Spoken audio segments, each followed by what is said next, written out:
Man, another huge game for Derrick Henry. Is he a first-round pick next year, regardless of format? We'll talk about that, but we're also going to give you the best and the worst of Week 12. Are Sam Darnold and Ryan Tannehill and DeVante Parker going to lead you to a fantasy championship? What about those MegaDuds? Amari Cooper, Dak Prescott, James White, other duds that weren't in the Patriots-Cowboys game. Let's talk about it right now on Fantasy Football Today.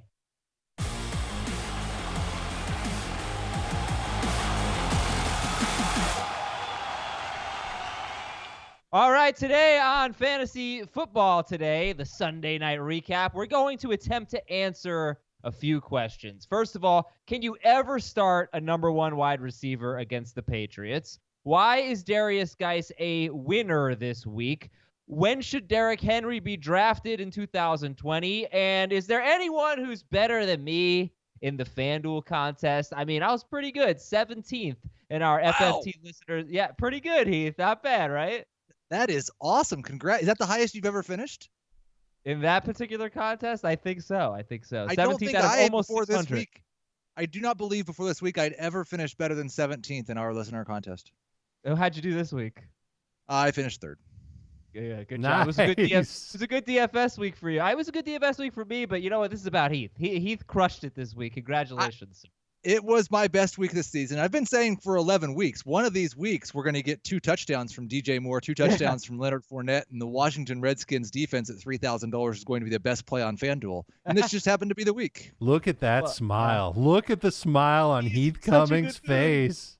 It's amazing. Look, wow. he can't even stop. I'm happy. I'm a happy person. I get to do a podcast with one of the best fantasy football analysts in the history of the sport and one of the best podcast hosts. I mean, you've won awards for your podcast hosting, and you just had your greatest movie take ever on Saturday night. And so I'm just happy to be here. Are you in on that? Top Gun's terrible? It was a 100% correct take. I watched that movie 35 times as a child. Loved it. It was my favorite movie. I tried to show it to my sons 2 years ago. We didn't make it through the entire movie. The volleyball scene is the worst sports scene in movies. Yes, it's awful. All right. This is going to be a great show, everybody. You know, we do have a lot to talk about, so let's get to it. And one thing I got to say to Heath, you know, I know there's nothing that can bring it down, so I'm just going to play the music for you, Heath, because you're the best. Let's take a look, though, at the best fantasy players from by the way, hi, Dave. Let's take a look at the best fantasy players. I'm trying not to knock over the microphone this time when I hear that music. Okay, good. But I'm still excited to hear it.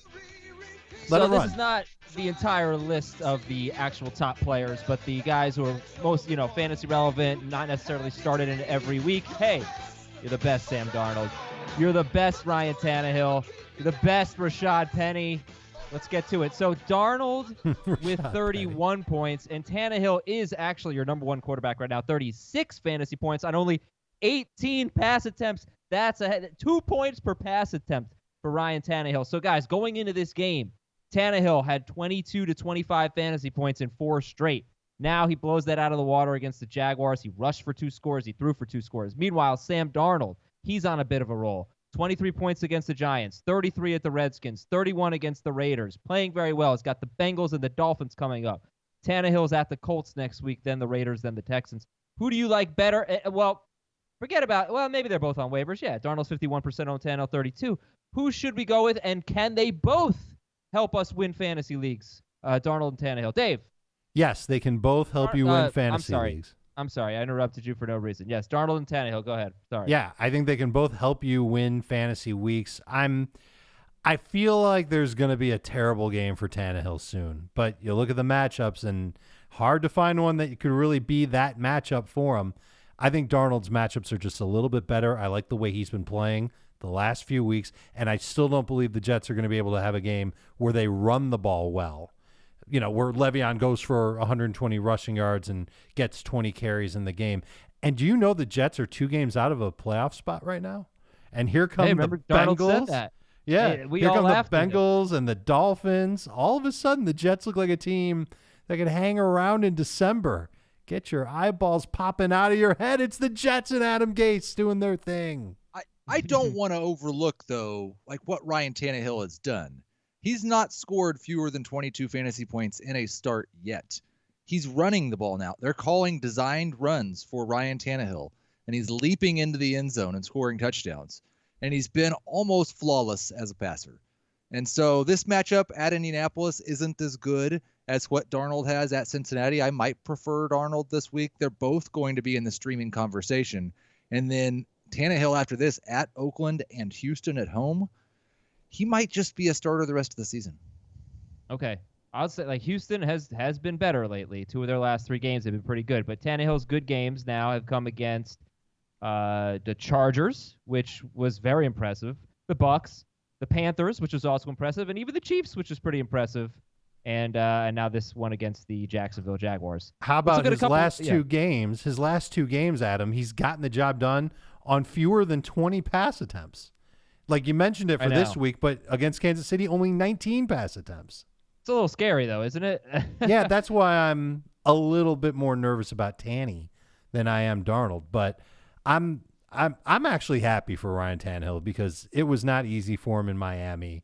You could see glimpses of good play. I remember that we talked about, it was like 3 years ago, something like that. Tannehill got off to a good start, and we talked about whether or not this was it, and Ryan Tannehill was finally coming into his own, and just he couldn't get out of his own way in Miami. And now in Tennessee, everything's working for him. Everything's clicking.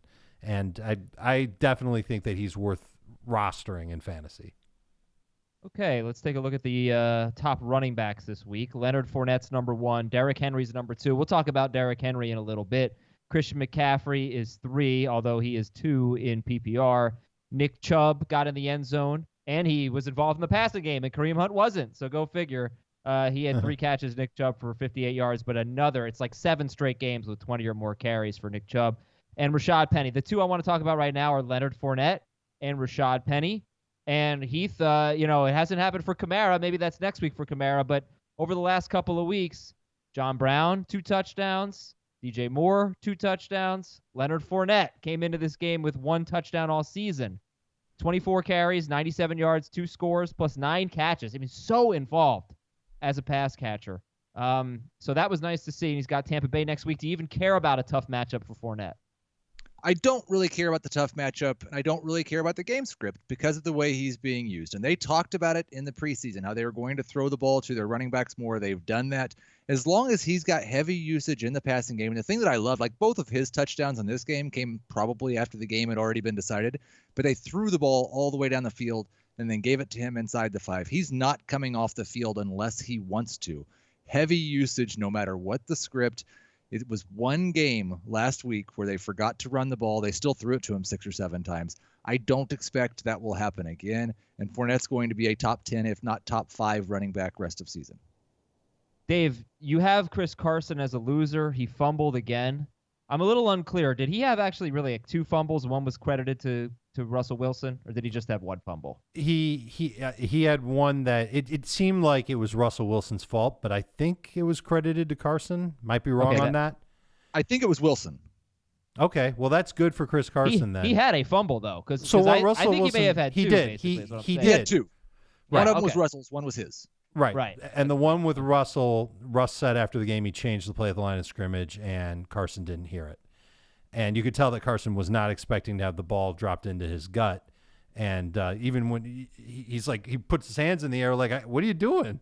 As soon as the ball hits the ground, and it ends up getting turned over to Philadelphia. But, yeah, it's a little frustrating when he keeps turning the ball over like this. Pete Carroll really didn't talk about it after the game, but he did talk about Rashaad Penny after the game. And there's now a lot of talk about Penny, including Russell Wilson saying, well, I guess we got to get him involved in the mix a little bit more. So could end up being one of those messy backfields that we start to talk about in the weeks ahead. Okay, Rashaad Penny is 32% owned. He had 14 carries, 129 yards, and a touchdown. He had a 58-yard touchdown run in this game at Philadelphia. We know what kind of run defense that is. And he's had 3 games this year with more than 8 carries. He's averaged more than 6 yards per carry in all 3 of those games. In 2018, Penny had 6 games with more than 8 carries, and he averaged 4.8 yards per carry or better in 5 of those 6 games. To sum it up, when he's gotten work, he's done well. Wide receivers, not sure how much time we have to spend on this group, but Chris Godwin, DJ Moore, Allen Robinson, they are among the best. Godwin with 7 catches, 184 yards and 2 touchdowns on 8 targets. DJ Moore, 6 catches, 126 and 2 on 9 targets. And Allen Robinson, he had a 60-yard catch called back, and he still ended up with 6 catches, 131 yards, and a touchdown. It was good to see that. I think let's go to Allen Robinson, right, David? It was good to see it. He had a good matchup, and he took advantage of it. 15 or fewer PPR points in each of his previous 4 games coming into this week. So we needed to see something from Allen Robinson to make us have faith in him moving forward. And now he's got the Lions on Thanksgiving Day. I know it's going to be Darius Slay covering him. I don't think the Bears are going to care. I don't know if they have a choice to care. Allen Robinson should continue to get targets and that volume that we crave so much in fantasy, where it resets his floor back to 6 for 60, 7 for 80. Numbers that might not necessarily help the Bears that much, but are great for fantasy. They can just help your score go up, up, and up. Okay, yeah. Allen Robinson had 6 catches for 86 yards on 9 targets just a few weeks ago against the Lions. There are others who are up on this list. A.J. Brown, Heath. I didn't mention him, but 4 catches, 135 yards, and a touchdown. He had a long one against Jacksonville. And what do you think about A.J. Brown?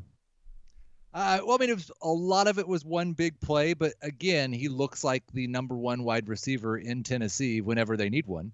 And there are games where they just don't really have a number 1 wide receiver, but I think you have to put him ahead of Corey Davis right now. And he's a high-end number 3 wide receiver or flex on a week-to-week basis, depending on what you think Tannehill is going to do. Minimum of 9 PPR points for A.J. Brown in 4 of 5 games with Tannehill starting. And this one was just the max. Pretty good. 23 points is great. He has a couple of 12-pointers in there. He's an okay number 3 PPR receiver.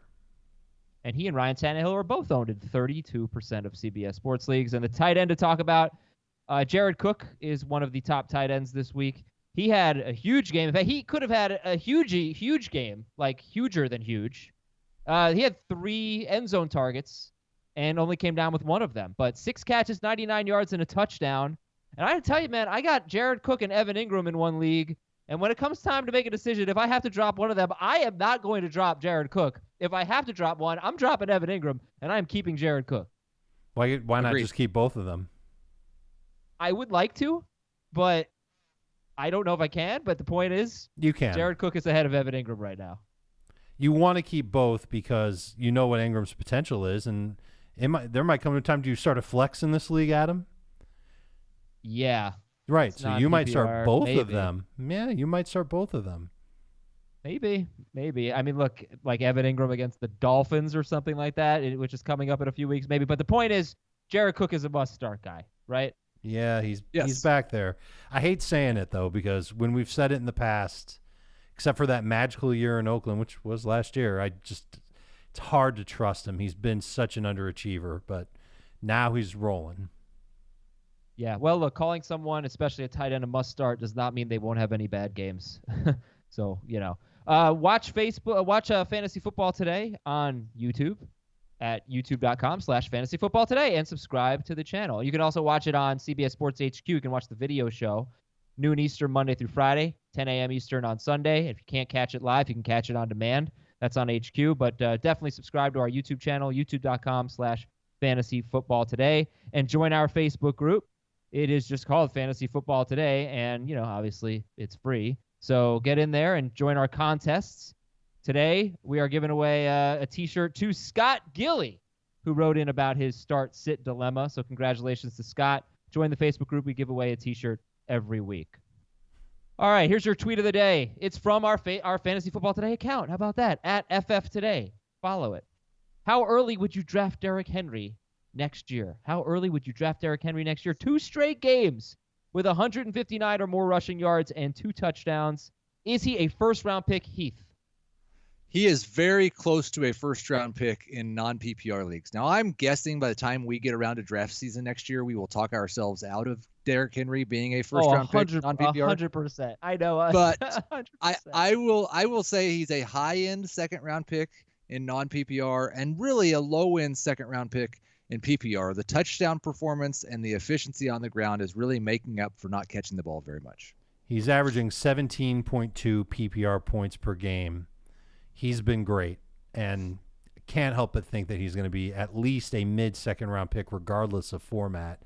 and maybe trickles into late round 1. I think you're going to see a ton of running backs go in round 1. I think the switch back to the way that fantasy drafts were, old school and lots of running backs, and here's a guy that's getting 15-plus carries a game and gets end zone looks all the time, or I'm sorry, goal line carries all the time. Yeah. Green zone, Dave. Green zone is what you meant. Magenta, purple, yellow, Any polka color. dot zone. He's Yeah. I think the case could be made for him to be a top 12 split. pick in non-PPR. All right, that's your tweet of the day. It's about Derrick Henry. Your stiff arm of the day is James Washington against BWF. Was just pathetic. That was a bad effort by BWF. Like, come on, man. It was more of a push down to the ground. Really bungled that tackle attempt. Yes. Mm-hmm. Yes. Man, there's got to be something with the word web there. By the way, happy Friendsgiving to everybody. Did you guys celebrate Friendsgiving this week? What are you talking about? That's not a thing. Oh, it's a thing. I'm surprised you don't know. Wait, hold on. Don't do this. What's the definition? I just want to wish everyone. Define it. It's when you get together with your friends before Thanksgiving to have a big feast. It's not. We family, had one at the friends. office this week. Heath there was you go. there. You had a Friendsgiving. Yes, That's a Friendsgiving. I news. went to Tampa Bay for a concert and to like 6 breweries for a 36-hour trip. It was a lot of fun. Jeez, you had a hell of a week. It was a fun weekend. Yeah, everything that you for. wanted came true. Congratulations. Okay, the big news. Julio Jones left with a shoulder injury, but he came back in, but he's got a short week against the Saints, and he was favoring that arm, so I hope it's not like a George Kittle situation. Julio Jones has the shoulder injury. Hope he's fine Thursday against the Saints on Thanksgiving. Pittsburgh benched Mason Rudolph for Devlin Hodges. Yes, they call him Duck Hodges, the same guy. They haven't made a determination about next week against Cleveland. Oakland benched Derek Carr. That was because the score got out of hand. Carson Wentz left with an injury, but he returned. This was actually the week of guys returning from injury. Most of them came back.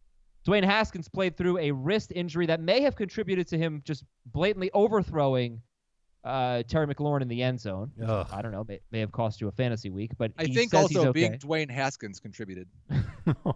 Well, I think he was especially Haskinsy today because of the wrist injury. Matthew Stafford wants to play this year, but Detroit might shut him down, so we'll see. And I think I saw the list of your winners and losers, and Kenny Golladay is not on there, but I have Golladay in 2 leagues, and I do not consider him a must-start anymore. He is a clear loser to me. You agree? Yep. Especially next week against Chicago? Yeah, it's a tough 100%. matchup against Chicago next week, and then he's got Minnesota after that. But then he's got Tampa Bay in week 15. I couldn't make him one of my losers, but he's close. Okay, I'll make him one of mine then. Frank Gore became the third leading rusher all time. Second tweet of the day. Frank Gore, should he be a Hall of Famer? This is my tweet. Yes or no? Yes is running away with it 85%. I would say no. Frank Gore should not be a Hall of Famer. Why not? Oh, Adam. It's okay. I think he's a little bit more of an accumulator. I think the Hall of Fame is reserved for the best of the best of the best. Look at this list. Emmitt Smith, Did it bother Walter you Payton, that much that I agreed with the Top Gun take that you just had to start spewing these terrible ideas? 15,000 rushing yards. He's run for more yards than Barry Sanders. I don't care if it's because he played a long time. He was able to continue getting jobs and stiff-arming guys like Kenyon Drake into backup roles. When was the last time he was good? years or whatever. He goes in the Hall of Fame. Like 5 years. I don't know. Like Emmitt Smith, Walter Payton, Barry Sanders. Those are Hall of Famers. Frank Gore is not, to me, he's not a Hall of Famer. I don't know. He's not one of the best running backs ever. Does he have a career worth celebrating? Oh, yeah. I'd celebrate it. He's a Hall of Famer. Dak Prescott needed gloves. Why did I put that in the notes? Because it is worth mentioning. There were a number of quarterbacks, I think, that struggled with the elements today. Carr. Dak Prescott. Yeah, there really were. Derek Carr. Oh, don't even think about starting Carr next week at Kansas City. He is awful in cold weather, and it happened again. I think Carson Wentz struggled in the elements today. I think maybe DK Metcalf struggled for Russell Wilson in the elements. It was a little windy in that game. But yeah, that happened. Bad weather in the Northeast, and Hunter Renfrow left with injured ribs. And let's take an early look at the waiver wire, then we'll get into winners and losers. So is Rashaad Penny the top guy? Because Bo Scarborough was that guy last week, and he still should be. I mean, he's like 60-something% owned. But is Rashaad Penny a must-own, or is it like a bad running back situation there? And Penny's going to be good enough to mess with Chris Carson, but not good enough to start. I think we don't know enough that he needs to be the top guy, if that makes any sense. Like, there is a possibility. Chris Carson's there's been some whispers that the fumbles were getting on the nerves there in Seattle, and he had one that was his fault and another one he was involved in that wasn't necessarily his fault, but he could have at least heard the play. My expectation is that Carson's going to get 65% of the work. Penny's just going to be a thorn in his side and nothing else. But there's a chance that they come out next week and all of a sudden Rashaad Penny's just getting more touches. Or that Carson fumbles early next week and that happens. So Penny needs to be rostered everywhere. I'm not sure you're going to start him.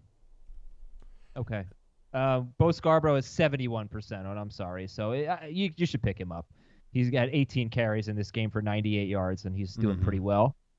Randall Cobb, I know, David. I just really I give you a lot of credit, Dave, because I didn't think Randall Cobb would be good against the Patriots. He was pretty much the only player that was good for the Cowboys. He is still available. AJ Brown or Randall Cobb, who do you think is a better waiver wire play? I think there's more upside with AJ Brown. Yep. And laying out 9+ PPR points in 4 or 5 starts. Yeah, of course you can compare that to what Randall Cobb's done the last 4 weeks. Cobb's been really, really good for PPR. Yeah, I get the feeling with both of these guys, like the consistency is going to drive you crazy, and you're going to say, all right, they were both great. I'm going to start them. Just got them off the waiver wire. Let's put them in. And then they let you down. You keep them on your bench for a week. They go off while they're on your bench. I can't help but think that AJ Brown just has a little bit more upside. All right, and Gerald Everett, I think, is going to be a tight end people could turn to. Arizona on the schedule. You forgot a pretty crucial running back. I mean, we don't know how long he'll be in a position to be a potential help for your fantasy team, but Benny Snell in Pittsburgh, and he's available in 91% of leagues. And if Connor misses more time, it's pretty clear. He's the lead back, not Trey Edmonds, not Jalen Samuels, not Kareth White. It's all about Benny Snell. Well, that brings us to the MegaDuds, because Jalen Samuels was one of those MegaDuds, but we'll give you a few at each position. Derek Carr was a MegaDud. Dak Prescott was a MegaDud, 6 fantasy points. Carr had 4 fantasy points. Matt Ryan. Oh, gosh. 6 fantasy points. Jeez, man. Yeah, bad. So those are the 3 quarterbacks I highlighted: Carr, Prescott, and Ryan. Rapid fire questions here. Heath, should we drop Derek Carr? You can drop Derek Carr. There's no chance you want to use him at Kansas City next week unless we find out there's a heat wave moving through. And I'm out. I'd rather have Tannehill and Darnold, so drop him for one of them. Dave, any concerns about Dak Prescott, or was this just a short-term little blip? He does have the Bills and the Bears coming up, and then the Rams. It's a tough schedule, and the initial reaction to what Dak did is, well, what did you expect? He was playing in the pouring rain against the Patriots, and they're a tough defense. But Buffalo's defense can be pretty tough. The Bears' defense can be tough. I'm nervous about Dak Prescott moving forward, and I'd want to have another option on my bench or several options off the waiver wire if Dak Prescott was one of my quarterbacks. Do you anticipate? Adam, yeah. You know who's not a MegaDud? Who? Tevin Coleman, who just scored a 2-yard rush touchdown after Aaron Rodgers fumbled. Why? He needed that, Heath. He needed that score to come baback to the good graces of fantasy managers. Yeah. Oh, I thought you meant me. No, I did not need Heath spoiling the game. That's so rude. I have this beautiful Sunday night routine. I clean the kitchen, I do the dishes, I take out the garbage, and I have the game on while I do it, and I don't have to watch any commercials. I would only do that if it were on CBS. And you root it for me every week, and I just don't understand. Well, why do you take pleasure in this? See, everything you wanted to do this weekend, you get to do. Matt Ryan. Okay. By the way, I think with Dak Prescott, we have to note that Amari Cooper is just not right, and that's a problem. Is that? I don't know if we can glean that from this game, because he was on the sideline at times. I mean, there were times where they were running with 2 running backs and 2 tight ends, and they were just, not really involving their wide receivers. I don't know. I'm not ready to say that Cooper isn't right. He practiced in full all week, Adam. He wasn't right last week, and he was on the sideline. That's true. Last week he was not right. This week, I don't even know if you can look at the film and come to a conclusion on whether or not he's right, just based on all the conditions and all the factors in the game. They should fire Jason Garrett right now today if Amari Cooper is 100% healthy. and spent that much time on the sideline in a game that they lost and were trailing for most of the game. He should be fired right now. He should be fired for kicking the field goal when it was 13-6 and not going for it on 4th and whatever when they were that too in Patriots territory late in the game. Matt Ryan, is he still a start right now? Because we are coming out with 4 straight games with 18 or fewer fantasy points. 2 of those games. Now, one of them was he got hurt against the Rams, but he still threw 27 passes and scored 2 points. Is Matt Ryan still a must-start quarterback? He's playing in a short week against the Saints. I can't trust him in that game. He's got Carolina again at home a couple weeks, or the week after that. Don't know if I love him there. At San Francisco after that. Jacksonville. Well, Tannehill carved him up, but they typically have a better pass defense than that. It doesn't look great. And if Julio's not going to be at 100%, then what are you counting on? Big numbers from Calvin Ridley and Russell Gage? Russell Gage, by the way, do want to more than 2% owned. Yeah, that's true. But Austin Hooper is going to be back soon, and that'll push Russell Gage back to irrelevancy. And I think Matt Ryan could have some decent numbers once Hooper is back. All right. He's not. Buys are over. You don't need him. David Montgomery and Jaylen Samuels and James White. James White had 3 touches. He is trending in the wrong direction. Montgomery, Samuels, and James White. So how many of these guys do you think are droppable, Heath? David Montgomery, Jaylen Samuels, James White. I just want to say this. Montgomery's the only guy that I'm probably going to put back in my lineup next week. And that's because he's facing the Detroit Lions. I'm still going to bet that they're going to get a lead. They're going to run the ball. He's going to have more success than he did against the Giants. I think there's an argument that Jaylen Samuels could be droppable. I don't really want to. And the way the Patriots move their running backs around, yes, it's been a bad trend for James White, but I'm not giving up on him now. I'm going to hold him on my bench. Past the giant, oversized hedge clippers, Brutus the Barber Beefcake, because I'm cutting Jaylen Samuels off of my team. He had a chance. This was a game the Steelers were trailing, a back-and-forth game. They could have used a running back to take some pressure off of first Rudolph and then Duck Hodges to catch the ball and make plays. They didn't do it enough, and they settled on Benny Snell. James Conner, hopefully, fingers crossed, will be back. I don't see Jaylen Samuels having a huge role. He's the one I'm letting go of first. I was ready to make David Montgomery a loser this week, and then you look at his schedule and the fact that he's taking on the Lions this week. He's got a date with the Packers a couple weeks down the line. Maybe that'll be okay for him too. I'm going to hold on to Montgomery for at least one more week. All right, and then 3 wide receivers that were MegaDuds. Tyler Lockett, Amari Cooper, and Cortland Sutton. Lockett had 1 catch for 38 yards, only 2 targets. He did actually lead the team in receiving. Russell Wilson was kind of a dud today too. Kinda. Amari Cooper, well, he wasn't a mega dud. He wasn't in the Dak Carr Ryan group. Amari Cooper, he had no catches on 2 targets, and then he almost caught a ball that would have extended the Cowboys' hopes at the end, but it was overturned. And Cortland Sutton, 1 catch for 27 yards on 8 targets at the Bills. Do we have any long-term concerns about Lockett, Cooper, and Sutton other than maybe the health of Cooper, but just performance? Lockett, Cooper, Sutton, any concerns, guys? I don't really have concerns about Lockett. Like, he had a bad game. It's okay. We're just going to put him back in the starting lineup next week. I'm a little worried about Cooper's health, like you indicated, but we don't know anything for sure, but I'm a little worried about it. And Cortland Sutton, I think it's a positive that he still got 8 targets with Tre'Davious White on him. They're probably lucky more of those weren't picked off. He'll have more success in the future. He's the number 1 wide receiver with a bad quarterback. When he has a bad matchup, you'll be nervous about him. He'll be a high-end number 3. The rest of the time, he's a must-start number 2. That was Sutton you were talking about? Sutton, I was talking about. Chargers next week. So that's been a bad matchup. They did lose one of their starting corners with a 2-game suspension, but I still don't know if we're going to trust them, but we have time to talk about that. By the way, Amari Cooper played 81% of the snaps, which is probably pretty low, I would think, for a healthy number 1 wide receiver. I think that's you want me to look it up? I'll give you the skinny on just how many snaps he's played. See if that's close to what he's been doing. All right, but not over the look earlier in the year when he was healthier, because I know he's missed. He's come in and out. I'm gonna give you a complete picture. Oh, that'd be nice. 76% in week 1.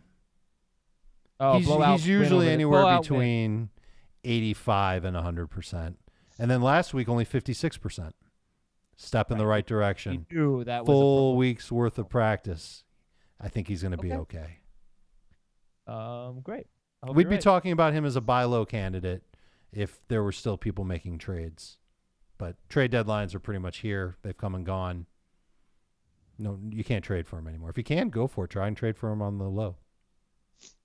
Dave's winners are explain this one. Darius Geis and then Devin Singletary, who is sharing a backfield with a Hall of Famer. But Darius Geis, 10 carries, 32 yards, 1 catch for 6 yards, and that was against the Lions. Why is he a winner? Because he just looks like he's the better running back in Washington, and his playing time went up 10% from last week, and the schedule's pretty good for Washington. We talked about the Giants' schedule and how it's good the rest of the way, and the Eagles' schedule. It's good for Washington, too. And I think you're going to see Darius Geis continue to take steps forward to being a reliable fantasy running back and a guy that can help you win. So I think we're getting closer to him being a start for your fantasy team. I was also confused by Darius Geis, the winner, because I was hoping he was going to get more touches than Adrian Peterson. They both had 11 in this game. This is not, in my opinion, a good enough offense that he can be sharing anything close to 50-50 with Adrian Peterson. And we're probably now going to get Chris Thompson back coming into the next week. I don't think they'll have too many games with the combination of game script and defense that were as good as this one for Geis. And he didn't take advantage of it. I'm concerned. I think we're hoping for Geis to follow the path of Devin Singletary, and hopefully it happens immediately. But I don't see how you could start Darius Geis next week unless there's a report that he's going to get all the work, and then we're into the playoffs. So right, it's late. But do you want to talk about Singletary, Dave? He started in 70% of leagues. He had 21 carries for 106 yards and 1 catch against the Broncos. Go ahead. I mean, I'm hoping that Devin Singletary continues on the path of Devin Singletary because his carries need to be there. I'd like to see his catches get up too. And I think it's easy to say that he's the lead back of Buffalo, and there's probably going to be a game here or there where the weather won't be good and Josh Allen won't be forced to throw as much as I don't know if he was forced to throw in this game. I shouldn't say that, but threw a decent amount in this game. I think you're going to see Singletary kind of continue to be a bigger part of the Bills' offense. That makes him a good fantasy start. All right, Heath. Jarvis, Landry, and Calvin Ridley are winners for you. Landry had 148 yards and 2 touchdowns with 10 catches against his former team. And Ridley, so this is 85 yards and a touchdown this week after 143 yards and a touchdown last week. Man. Gee, are Jarvis Landry and Calvin Ridley the best wide receivers on their teams? Well, that's the thing is we were talking about it, and it kind of stood out during the show this morning when we flashed up Odell Beckham and Jarvis Landry's statistics for the season. I think the question was, can Odell Beckham have his breakout game that we expect and Jarvis Landry be a good start? And you see those numbers side by side. Before this game, Jarvis Landry had more catches, more yards, more touchdowns than Odell Beckham coming into the game. Beckham had his breakout game that we were hoping for, and Landry was still better. They've really consolidated the touches in this offense to where Beckham, Landry, Chubb, and Hunt are taking almost everything. And this offense can be really good and awesome for fantasy if that's the way it stays. And Jarvis Landry can be a top 20 wide receiver. Landry, he's definitely there in that conversation already. He's had better fantasy games than Beckham 5 straight times. Yeah. So I don't know if it's going to stay this way forever, but ever since they got back Kareem Hunt, this offense has been clicking. And I don't know if it's all because of Kareem Hunt, but they're just playing smarter football, especially just scheming up Landry, which I've talked about, and finding ways to use the running backs a little bit differently than before. I think Baker's more comfortable. And, what's their toughest matchup left? I guess Pittsburgh next week is going to be tough on them. Yeah, well, Baltimore week 16. But it's interesting because Beckham, you mentioned that stat about Landry being better than Beckham. Beckham just faced Stephon Gilmore, Chris Harris, and Tre'Davious White. And today he faced Nick Needham, and he still wasn't better than Jarvis Landry. No, he wasn't. And the stat that really pops out to me going into today's game, Jarvis Landry had 14 red zone targets, and Odell Beckham had 6. Landry's among the leaders in the NFL. Inside the 10-yard line, Jarvis Landry is 3rd in the NFL going into today's game with 9. Beckham, I'll look it up. He has 4. So that's where Baker Mayfield's been going. Quick follow-up, and then we'll move on to the losers. Oh, Calvin Ridley, too, the winner. Does David Njoku come in next week and screw things up? It's possible. it's possible, but like David Njoku's pedigree is definitely fifth in this offense. And what they've been doing with the consolidated touches is working. So that'd be pretty silly if David Njoku's allowed to mess up this flow.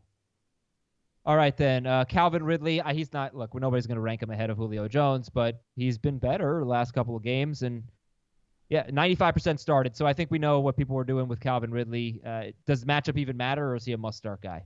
I think he's just a must-start guy. Yeah. I love the increased volume since Mohamed Sanu's been gone. 22 targets the last 2 weeks. If Julio's gone, then it might be a tough situation just because Ridley and Gage, it's pretty obvious teams are going to dedicate a lot of resources to stopping Ridley, and that could make it difficult for him. But I think he's going to be a top 25 wide receiver.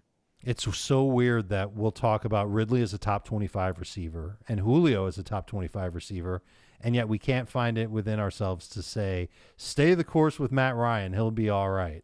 Like, it's funny to me how we're still okay with those receivers, but not Matt Ryan. He just said to cut Matt Ryan. So I don't agree with that. I think Matt Ryan is worth holding on to. Yeah, I'm more okay with Matt Ryan. I mean, you're right about Hooper. I don't know if I love Freeman starting too. him still. But DeVante Freeman too is a big deal for him. Yeah, it's true. Big time pass catcher. All right, let's take a quick break here. When we come back, we'll talk about our losers, and we'll get into every game with the Believe It or Not. Back here on Fantasy Football Today, talking about the losers from Week 12. So somebody said to me on Twitter, when are we going to start talking about Alvin Kamara as a first-round bust? I said, well, maybe today. But he's not the one we should be talking about. It's Saquon Barkley, because at least Kamara has like 8 or more catches in 3 or 4 straight games. It's crazy. But Barkley, only 2 catches in this game. He came into this game against the Bears averaging 2.6 yards per carry in 4 games since the ankle injury. He had 17 carries for 59 yards and 2 catches for 1 yard. He also had a pretty bad drop in this game. Saquon Barkley is a loser. What does that mean, though, for fantasy owners? I mean, you look at his last 3 games, he's got 44 carries for 88 yards. Kalen Ballage. Wow. That's Kalen Ballage numbers. Yeah. Their offensive line, which I thought at the beginning of the year was going to be at least a kind of a strength in terms of running the ball, has just gone terrible. They are not creating any holes for Barkley. I don't know if there's anything wrong with him at all. He has not looked like quite the same guy since he's come back. Like, he maybe has just a little hitch in his giddy up. And they're really, like, the targets have been there until this week, but he hasn't been that productive in the open field either. This offense, I don't think, is really scaring anyone right now, and so they're able to concentrate more efforts on stopping Saquon Barkley. He's not making that many people miss. You're still going to start him, but, like, the thing is, you ask what that means for fantasy owners. I don't know how many fantasy owners that took Saquon Barkley first overall are going to be playing fantasy football after next week. Well, I'm That's one. A good point. I'm one that's got Saquon on a team that is still going to play fantasy in 3-4 weeks, hopefully till week 16. And I'm worried about Saquon. Obviously, his efficiency is in the tank if he's got a Kalen Ballage-esque rushing average. But I would imagine it's clear that he's not himself, just like you said, Heath. And the Giants have nothing to play for. What are they doing? Why would they risk him having a serious injury now in a meaningless game? I wonder if he misses some time. So one thing that I'm going to do as a Saquon Barkley owner, wherever I've got him, and it's more than one league that I have him in, I'm going to make sure my running back depth is good to go. And if that means carrying Wayne Gallman, then so be it. If it means, spending up my fab to get Benny Snell, I'm going to do that too. I'm going to want to have a running back just in case Saquon does not make it into weeks 14, 15, 16. I think there's a chance. Would you rather have Saquon Barkley or Joe Mixon? Barkley. I'd still rather have Saquon than Mixon. Okay. Would you rather have Saquon Barkley or Le'Veon Bell? Of who? Le'Veon Bell. The fact that I even have to think about it, A, makes me sick, and B, tells me what I need to know about how I feel about Saquon. Le'Veon. I think it has to be Le'Veon. All right, Dave's losers. One more from Heath. In fact, we've talked about Dave's losers already. Chris Carson and Jaylen Samuels. Heath has Jamison Crowder. Yeah, this was really disappointing. He's 78% started, 91% owned, and he was a dud against Oakland with Darnold having a good game. 2 catches for 18 yards. So he was a mega dud. He's a loser for you. I feel like I should apologize to all Jamison Crowder supporters because I doubted him for a month, and he was good in all those games. I bought in this week as him being a top 15 wide receiver, and only 4 targets. And you look, I mean, he's got 4 of his last 6 games. He has 6 targets or fewer. For the type of receiver that he is, 6 targets is not enough. He has to be in that 7, 8, 9 range. And so, like, are we going to start him this week in a great matchup? Possibly as a low-end number 2, high-end number 3, but I'm going to feel a lot more nervous about it than I did coming into week 12. All right, and Dave's losers. I don't feel that way, by the way. You still like him? I'm still starting him with the same trust level that I had before. The matchups are still very good, and the Jets cannot run the football. Le'Veon's not going to have a 100-yard rush game this year. Wow. Yeah, probably not. There were a lot of almost touchdowns this week, and they may have really messed with your fantasy team. Drew Brees threw 2 incompletions in the end zone to Jared Cook. Russell Wilson missed Jacob Hollister wide open for a touchdown. Yeah. He just overthrew him. DK Metcalf dropped a deep touchdown. It was a fairly tough catch, but he dropped it. He had 3 catches in this game. 3 drops in this game, pardon me. As I mentioned, Allen Robinson had a 60-yard catch and run called back on a very questionable call. Derrick Henry had a touchdown call back. He didn't need another one. Ryan Tannehill overthrew a wide-open Corey Davis. That would have been a deep ball, big play. Le'Veon Bell was like all around the goal line, but never got in. It was a fortunate day for Sam Darnold because you could have seen a scenario where Darnold played really well, moved his team down the field, and handed off for a couple of scores. But he got those scores instead, and Le'Veon Bell ended up with just an okay game. So that was frustrating. There were more of that than usual, I think, this week. Let's go to the games. And let's start with New England and Dallas. 13-9, New England over Dallas. Defensive game in bad conditions. Heath, believe it or not, for the Pats and Cowboys. Believe it or not, neither of these quarterbacks will be reliable starters for the rest of the season.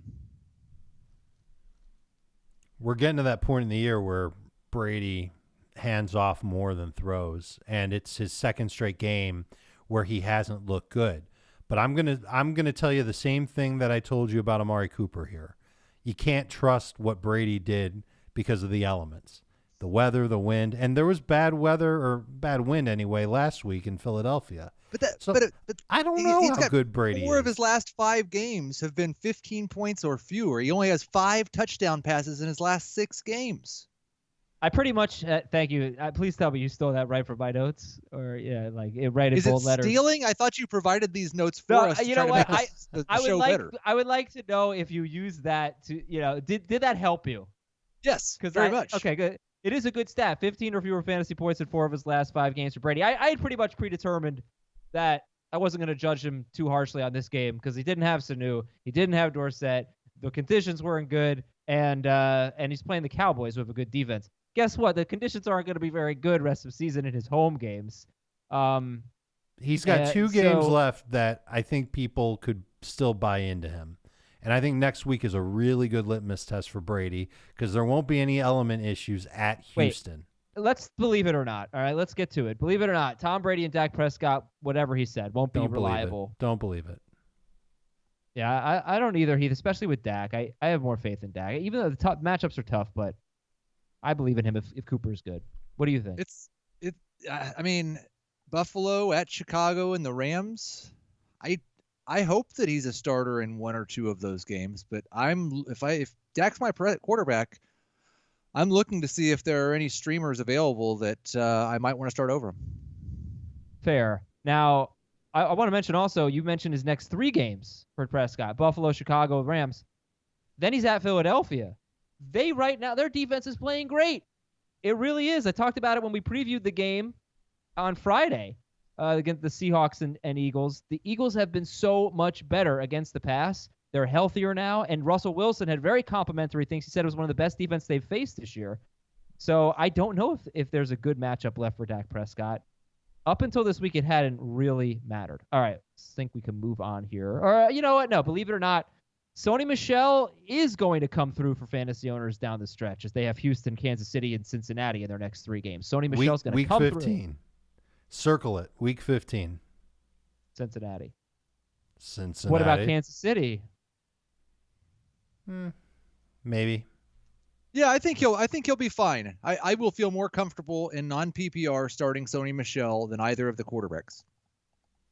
Pittsburgh 16, Cincinnati 10. Big time of possession discrepancy here. Pittsburgh had the ball for 34 minutes and 25 seconds. Bengals for 25 minutes and 35 seconds. Heath, believe it or not.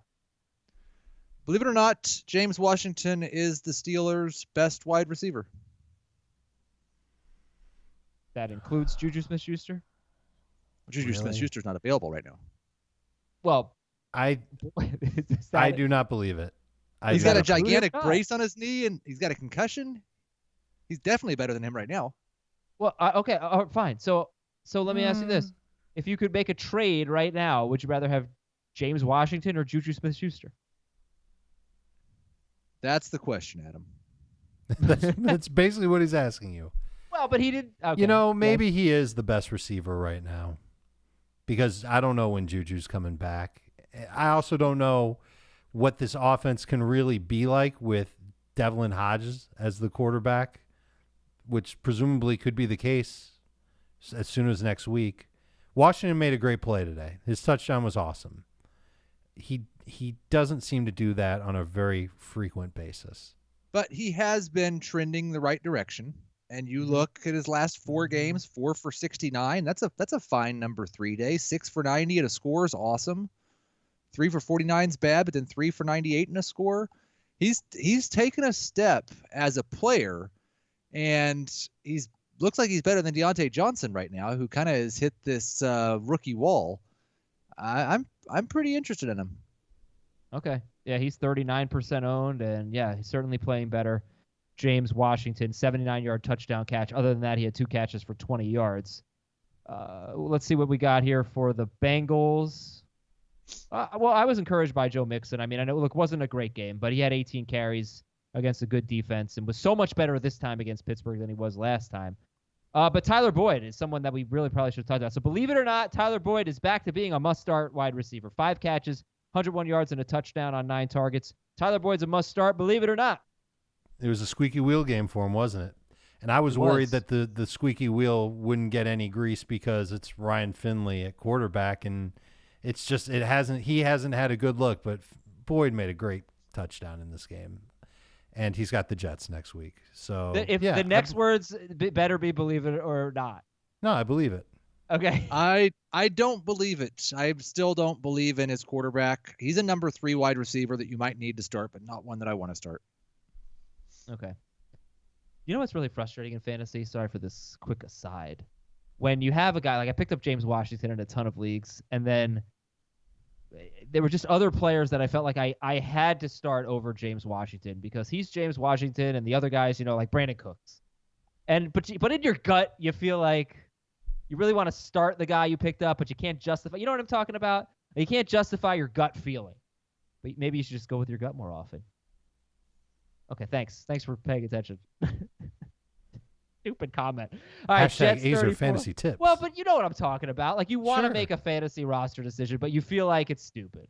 No one wants to start somebody off a gut feeling. I think it's really important for people, and I've talked about this before. I don't really have that problem, Adam. I have the other problem. It's I just benched this name for this other guy because I had him projected for more points. I feel stupider if I play the guy that I don't think is going to score as many points just because of what his name is than I do if I sit the big name and he has a big game. But you just have to know yourself and play the guy that's going to make you less mad. Okay, yeah, that's a good point. Jets 34 and Oakland 3. All of the Raiders made you mad today. What's the believe it or not?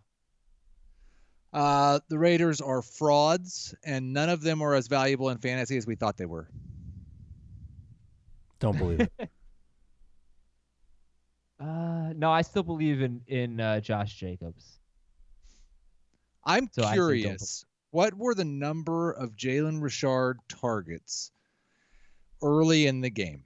And I know I'm pretty sure he had the first running back catch. He had 6 catches in this game for 47 yards. He was someone I was a little bit worried about for Josh Jacobs at the beginning of the year. And then they didn't even let him touch the football for like the first 5 or 6 weeks. He's gotten more involved in the passing game as of late, and he's been very good when they've thrown it to him. that could make me a little bit nervous about Josh Jacobs if this is true for everyone else. If Derek Carr is going to be bad, if Tyrell Williams is going to be bad, if Darren Waller is going to be bad, and they're going to be playing from behind like we thought they might be, and Jalen Richard is going to sneak in and do this, then I would be worried about Jacobs. He had 5 targets at halftime, 4 for 40. So that's not good. That's really not good for Josh Jacobs. What was the score at halftime? 13-3. Okay, it wasn't exactly a blowout. All right, for the Jets, believe it or not, Sam Darnold is a must-start down the stretch. He's playing Cincinnati and then Miami. He's a must-start in those games. Okay, he's owned. So basically, let me rephrase it. Sam Darnold is only to be started when the matchup is great. Correct. Yeah, I don't think he's going to be worth trusting at Baltimore in Week 15. Okay. But we don't know what that defense is going to be like by then. They'll probably still be very dangerous. And then the real challenge will be Week 16 home against the Steelers. And that could come down to, well, what's the Steelers' offense like? Because that could be a game where if the Steelers are turning the ball over and not putting up many points, that might give Darnold some extra opportunities, even in a tough matchup. Our next game is Seattle 17 and Philadelphia 9. Believe it or not, Heath. Dallas Goedert is still a must-start tight end despite this bad performance. Buying it. Believing it, you mean. Believing it. This game is completely different than buy or sell. I don't even know why you would draw the comparison. So you believe it? I accept Heath's statement as a potential fact. I think it probably is true. I mean, obviously, no Jeffrey and no Aguilar helped the targets. That's probably true. Okay, I think even when Alshon comes back, he's probably not going to be 100%. And they just don't have anything. I know that Ward got involved and he had 7 targets, and that's nice. But I think Goddard can be, at the very least, a dump-off outlet for Wentz, and at the very most, a red zone threat. Heath, you believe it? Yeah, I believe it. I think he's going to be a top 10 tight end. I don't know when all these other wide receivers, these mythical beings that are allegedly on the Eagles, are going to get healthy at the same time. I would expect that the Eagles are going to continue running a lot of 2 tight end sets, and Ertz and Goddard will be our 2 best pass catchers. Now give me a thought on the Eagles running backs. Miles Sanders had 12 carries for 63 yards, 3 catches for 23 yards, and Jay Ajayi had 6 carries for 16 yards with no Jordan Howard for the second straight game. So, Dave, what do we think about the Eagles' backfield moving forward as they get ready for the Dolphins and then the Giants and then the Redskins? Right. So I was gonna drop a believe it or not, Miles Sanders is droppable in fantasy, and I don't believe that because of the matchups that are coming up for him. Okay, but he probably needs Jordan Howard to be out, and then we can talk more about it. All right, cool. Let's go to our next game. Chicago 19 and the Giants 14. What do we got in this one, Heath? What happened to Heath? He fell off his chair? You there? I'm fine. Perfectly fine. Dave said something about Miles Sanders being droppable, and I thought that was absurd, and so I got ready to leave the room, and then I remembered that I was trying to be a nicer, kinder Heath, and so I came back to the podcast to say, believe it or not, Sterling Shepard is going to be a factor in PPR for the rest of the season. Oh, man. 5 catches. Did he have 5 catches for 15 yards? He did. Almost as many yards per reception as yards per Saquon Barkley carry. Yeah. Okay, so believe it or not, Dave, Sterling Shepard's going to be PPR factor. Believe it. Schedule does not get tougher for him. This is as bad as it gets for all the Giants. They've got the Packers next week, and then it's a 3-game gauntlet against Philadelphia, and maybe that's Can we tough. stop? Accept the fact that the Eagles are good. The Eagles are good. They're not dominant. They're not as good as the Bears defense. The Packers are good. Okay, are the Dolphins good? Because that's who he plays in Week 15. That's in 3 weeks. Are the Redskins good? Because that's who they play in Week 16. But with Evan Ingram, like, we've only seen one game with Ingram, Shepard, and Tate. It wasn't pretty. And Slayton's a part of it. Slayton was their leading receiver today. So I don't know how. I see Sterling Shepard's ownership at 56%, and I don't feel like it has to go up. Do you? No, I do think right. I don't think it has to go up that much. He won't be the number one receiver to target off the waiver wire. He might not even be the third or fourth most intriguing receiver to pick up off the waiver wire. Fun fact, he has played 4 games with Daniel Jones this season. He has received 9 targets in all 4 games. Exactly. He has played only one of those games, though, with both Golden Tate and Evan Ingram. Will he play any more with both Golden Tate and Evan Ingram? Probably. Is Golden Tate going to be a PPR factor? Yeah. He only had catches. Okay. Yeah, look, he took on the Bears. It's a tough matchup. It was tough for everybody. It is. All right, I think we more or less covered this game. It was Anthony Miller who had the big game, not Taylor Gabriel. Gabriel 39% owned, Miller 7% owned. Miller had 6 catches for 77 yards.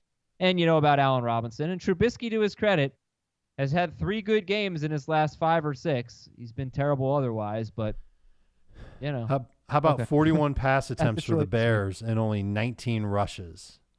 Like, Trubisky has a bad game. They bench him in L.A., and they come right back to him, and they give him a ton of work to do.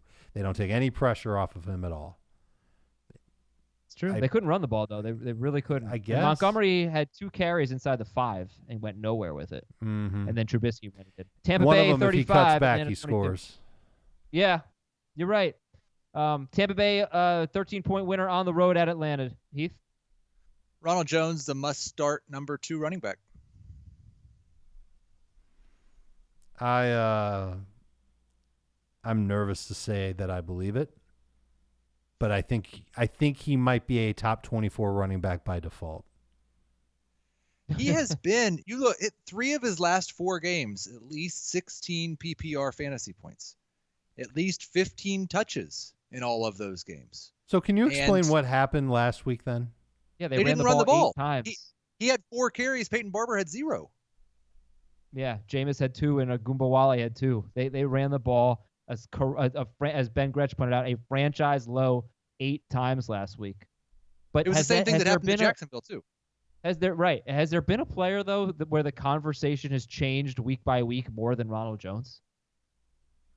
He's been the most frustrating player.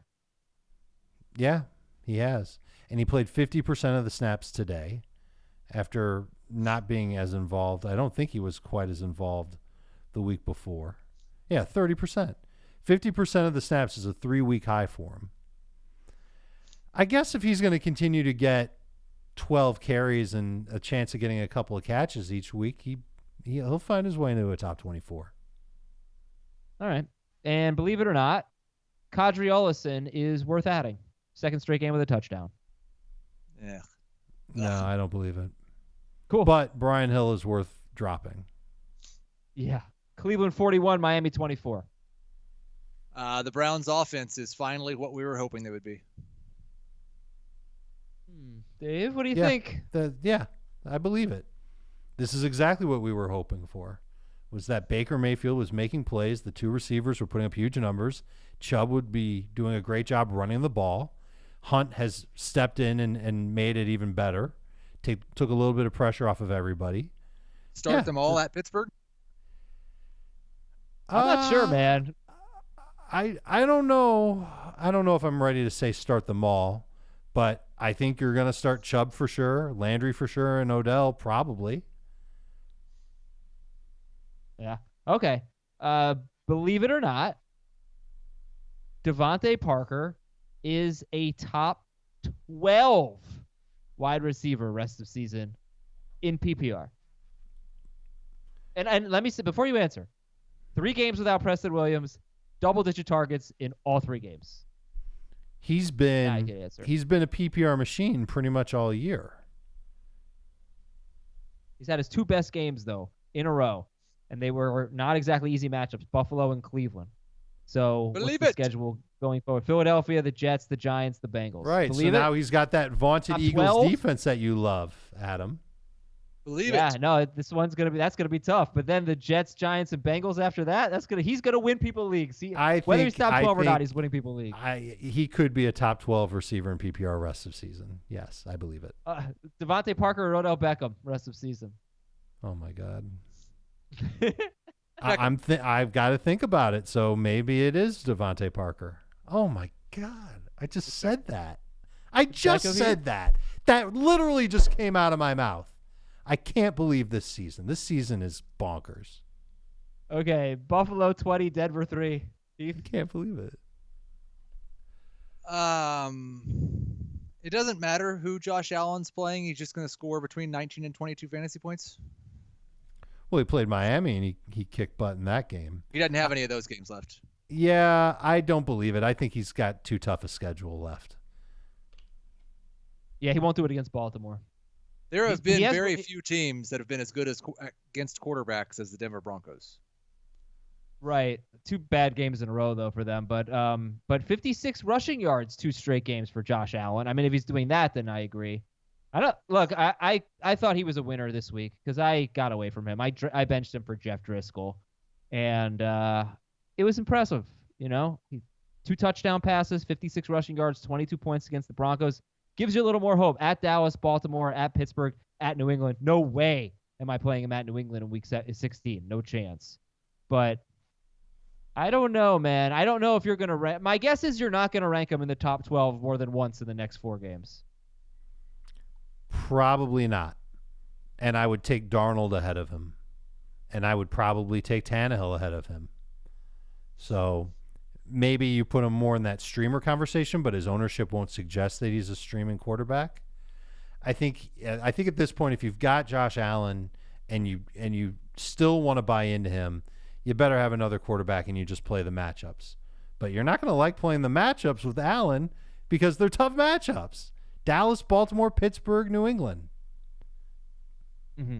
All right, well, John Brown had a touchdown, but he had his first game of the year with less than 50 yards, so good stuff there. He almost had an absolute mega dud of a game. Yes, he did, but he actually made a mega catch in the end zone. It was very nice. Yep. Final question here about this game. Heath, Philip Lindsay, I mean, can we keep starting him? He's so annoying. He is pretty annoying, he's but got number a nice 2 running backs. Personality. Oh, he's number a nice 2 guy, running backs could be annoying. I think you're starting him against the Chargers this week. Agreed. Washington 19 and Detroit 16. What do we got? Believe it or not, there is only 1 game left this season when you're going to want to start a Detroit Lions wide receiver. Tampa Bay. That would be it. It's probably I don't believe it. it. I don't believe it. I don't believe it.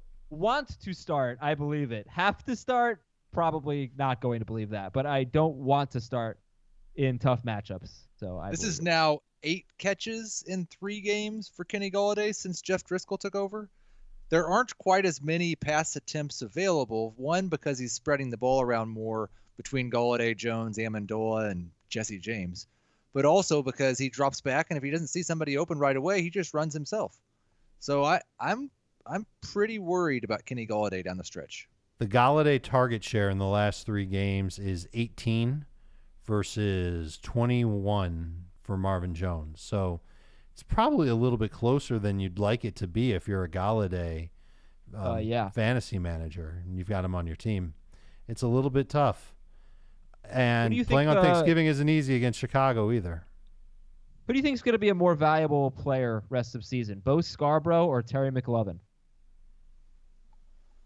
I think it's Scarborough because he gives the line. That's the other thing that impacts the Lions pass catchers.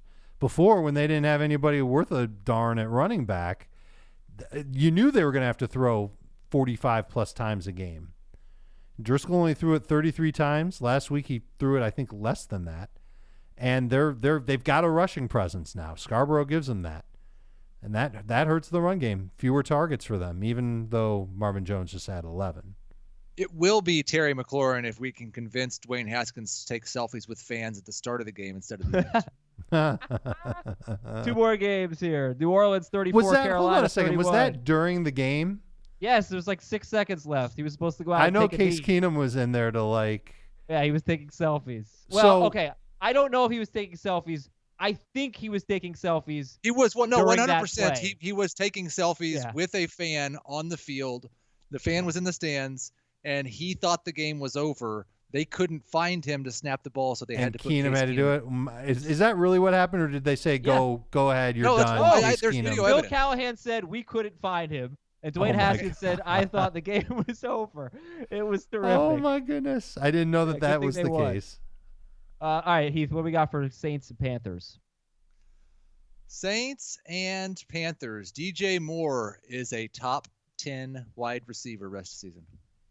PPR, yes. Non-PPR, I don't believe it. I think I believe it in. Yeah, no, I agree with Dave. Yeah, top 10's pretty spicy, and I imagine top 12 is probably a little bit too high for DeVante Parker. But it's hard to think of like 12 guys off the top of your head. Like, are you taking? This is a legit question. Are you taking DJ Moore or Tyler Lockett rest of season? I think I like the targets for Moore better. So I think in PPR it's Moore. I think so too, and it might be that way in non-PPR as well. Well, and that's the thing. We're making this distinction between PPR and non-PPR for DJ Moore, but he's got more than 95 yards in 4 straight games. Yeah. Like yeah, but I think this was more about Lockett to me, I think. If you get a floor of 9 in non-PPR, you're probably close to a top 12 wide receiver. How about he's been below 8 non-PPR points once in his last 1, 2, 3, 4, 5, 6, 7 games? Alvin Kamara, your quick thoughts. And then I want to spend more time on Kamara on probably Wednesday's show, but what do you think about him for right now? He's a terrific dude. I wish he was being used a little bit more as a runner. Kind of like Saquon Barkley. I'm not so sure he's been the same guy since he came back from injury. Agreed. Did you not see him last week, Heath? I did see him last week, and I mean he's getting incredible a lot last of work. Week. But Latavius Murray's getting a bigger share of the carries than even in the games where he doesn't have very many carries than he was before the injury. I get it. It's hard to complain about Kamara when he's getting 20 touches. And he's getting so many catches. 19 catches in his last 2 games. Yeah, 8 or more catches. Yeah, it's amazing. Okay, last game, Tennessee 42, Jacksonville 20. What haven't we covered from this game? DJ Chark, D.D. Westbrook. What do you got, Heath? Believe it or not, we were right about Nick Foles preferring D.D. Westbrook. It just took a week to show it. No, I disagree. I don't believe it. Yeah. Not yet. Now, I heard before the show that we had to do some regulating. Is that right? Yes. Very. Yeah, I'm sorry. I'm getting to it. I need like 8 seconds. I got it. Don't worry about it. I'm a commissioner of a league, and it's a dynasty league. And I try. You know me, Adam. I'm all about letting people run their own teams. I'm not going to interfere. I have this one team that has really been kind of vocal about possibly some other teams in the league might be tanking. Is it okay for us to tank? What are the rules on tanking? And I've been trying to, just encourage this person to make their own decisions. Don't set an illegal lineup, and we'll probably be okay. And I just went and looked at the scoreboard today, and this person set a lineup with 2 players that were on a bye, even though he had someone on his bench that played the same position and was not on a bye. He started a player. This is not me, by the way. No, it's me. He it's started totally a player who had already been ruled out before the 12 o'clock game started, even though he had a player on his bench who was active and playing. And he benched several players that were better than the players that he started, which I just kind of was wondering from a regulator's perspective what your opinion on is what's acceptable level of tanking. Can you start guys on buys when you have options that are not on buys? Can you start guys that are injured and ruled out for the game? No, I don't think you can. Not when you have other options. No. What if you're working from 9:30 until what time is it now? 9:15 p.m. Eastern, and you just couldn't find the time to set the lineup in the Dynasty League, or you didn't care to because you know you're going nowhere. The lineup wasn't illegal. Hold on a second, Heath. The lineup was not illegal. Otherwise, the page would have said your lineup is illegal. I'm allowed to make the choices that I want to make in my lineup. So sitting Kareem Hunt, Tyler Boyd, Chris Carson, and George Kittle I know that I wouldn't recommend anybody do that, but in a dynasty league where there is a reason to not compete when you're trying to get a good draft position. Come on, Dave, you're better than that. Listen, it's part of the strategy of a dynasty league, if you ask me. Now, if I'm purposely making it illegal, we've got one regulator here. Go ahead. Well, are there written rules? No. Then I guess it's okay, but you got to start making some written rules in your league about tanking. I don't know. I'm not a commissioner of. No, I'm not. But you know what? Every league needs written rules about tanking. I think that it's pretty unacceptable to start players that are on a bye when you have players on your team on the bench that are not on a bye. Sure. So that one I agree with. I should have started Devin White ahead of Hassan Reddick, and I apologize. Not that it would have made a difference in the final score of my game because my team was going to be terrible to begin with. But don't force me to start. For example, I've got Emmanuel Ogbah still in my starting lineup. He's on IR. Don't force me to change around my lineup when I've got two guys on my IR who I want to keep on my dynasty team in case they're good next year. And Ogbah, someone I also want to keep on my dynasty team. I mean, that's a good point. He sounds like you need to put something in writing here. So listen, yes, I agree. I should have started White over Reddick. But outside of that, I put in a legal lineup. And everybody, starting Nelson Aguilar was probably a crappy thing to do too. Hold on, let me see. Who should I have started instead? I'm not even looking at my team anymore. I'm looking at somebody else's team. Somebody started LaShawn McCoy during their bye, and they've got a worse record than I do. Somebody started Mohamed Sanu. He was inactive. Somebody started Irv Smith. They're on bye. He started 3 defensive players who are on bye, and you're coming after me, Commissioner Cummings? For shame, sir. Yeah, no, okay. Well, look, I'm glad this was fun. That's gonna wrap it up for our Sunday night recap. And thank you for listening to this. I hope you enjoyed it as much as I did.